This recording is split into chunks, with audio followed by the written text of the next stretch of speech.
In some small towns deep in the Brazilian countryside, there's an unspoken rule: never go out on a full moon night. No one really explains why. They just repeat the warning with that serious look, like someone who's seen something they wish they hadn't. Some say it's just superstition. Others would rather not take the risk, because every now and then stories start to spread of distant howls, of something lurking in the dark, of animals found torn apart by morning. And always, there's someone who swears they saw a strange figure, hunched, red-eyed, with the stench of burnt flesh hanging in the air. People whisper about an ancient curse, passed down from generation to generation, a burden that turns men into monsters. But what really happens under the silver glow of the moon? What hides behind this silent tradition? The one that still makes so many people lock their doors and windows when night falls.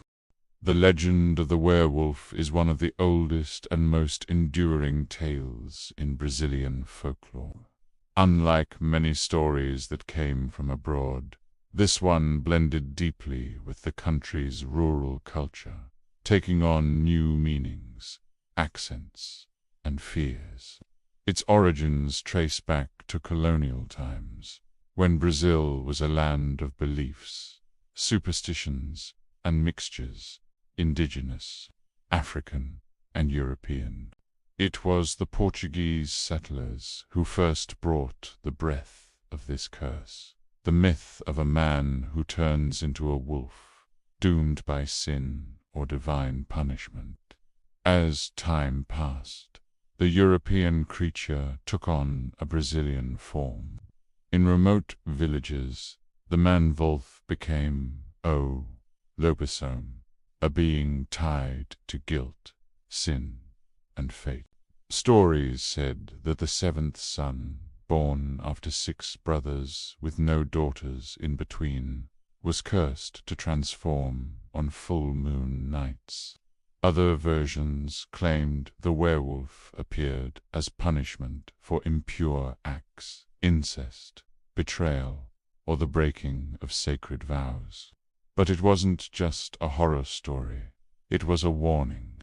In rural communities, the fear of the lobisomem helped shape behavior, teach respect, and preserve order.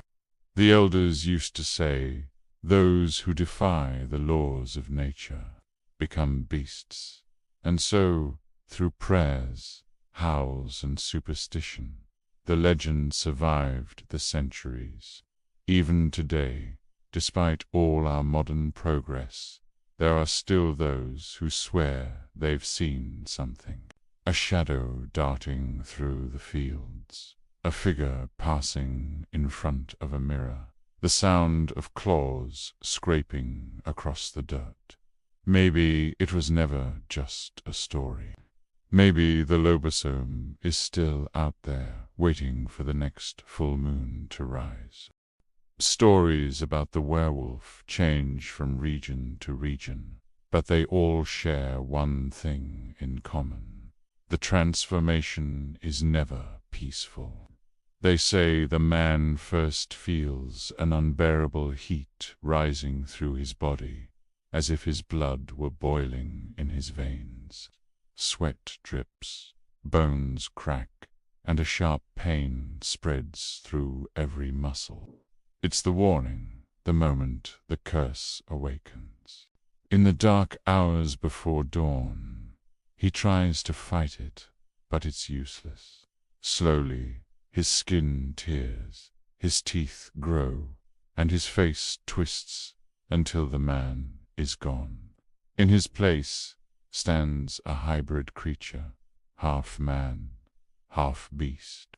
The howl that follows isn't just a cry of pain, it's one of release. In small towns, people have learned to read the signs. When dogs start barking for no reason and the wind suddenly shifts, doors are locked, families turn off their lights and make the sign of the cross, praying for the night to pass. But not everyone is that lucky. Some have no choice but to go out, and those rarely come back the same. One of the most famous stories comes from the countryside of Minas Gerais. It tells of a man named Antonio, quiet and hard-working, known by everyone. But there was something off about him, maybe his tired eyes, or the way he always disappeared on full moon nights. One night, a farmer found strange tracks near the chicken coop, footprints that started human and ended like paws. That same day, Antonio showed up covered in scratches, claiming he had fallen down a ravine. Nobody believed him. A week later, during another full moon, the screams returned. A group of men grabbed their guns and went after the creature. All they found were signs, deep footprints, splatters of blood, and a strong, metallic smell in the air. When the sun rose, they found Antonio lying naked and unconscious, his body covered in mud. From that night on, no one called him by name again. To the village, he became the werewolf of Serra Escura. But fear isn't just a thing of the countryside. Modern reports tell of truck drivers who swear they've seen a hairy figure crossing deserted highways, of farms where cattle are found torn apart, and even security cameras capturing strange shapes moving under the moonlight. The legend, it seems, is still alive, changing form, but never truly fading. What no one knows for sure is why some people are chosen. Is it a bloodline curse, a punishment, or could the werewolf be something much older, something that has always been among us, just waiting for the right night to reveal itself? Even though many people treat the story of the werewolf as nothing more than folklore, there are those who swear they have proof the creature is real. Across several regions of Brazil, especially in the countryside of Minas Gerais, Goiás, Paraná, and Pernambuco, stories have been passed down through generations. And all of them describe the same haunting scene. A full moon high in the sky. The silence broken by distant howls, and fear written on the faces of those who claim to have witnessed the impossible. In 1978, a farmer from Itapetinenga said he saw a hairy man with red eyes devouring a sheep behind his corral. The story made the rounds on local radio, but no one ever caught the creature. In the 1990s, in a small town in the countryside of Goiás, a night patrol found deep tracks that started human and ended like animal paws, disappearing mysteriously into the woods. More recently, in 2013, a security camera on a rural road captured a shadow darting across the asphalt at impossible speed, hunched over, as if running on all fours. The footage went viral, but was never officially explained. Researchers try to rationalize it. They say it's maned wolves, wild boars, or hallucinations born from collective fear. But locals disagree. They insist that in certain families, strange patterns repeat. Sons born as the seventh male child, people who avoid mirrors, and men who vanish on the same nights every month.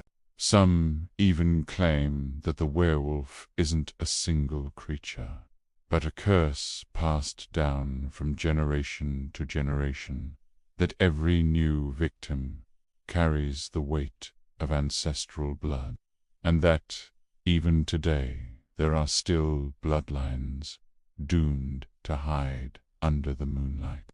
Maybe the werewolf doesn't just live in the forests. Maybe he's here, among us, behind the gates of ordinary houses, pretending to be human by day.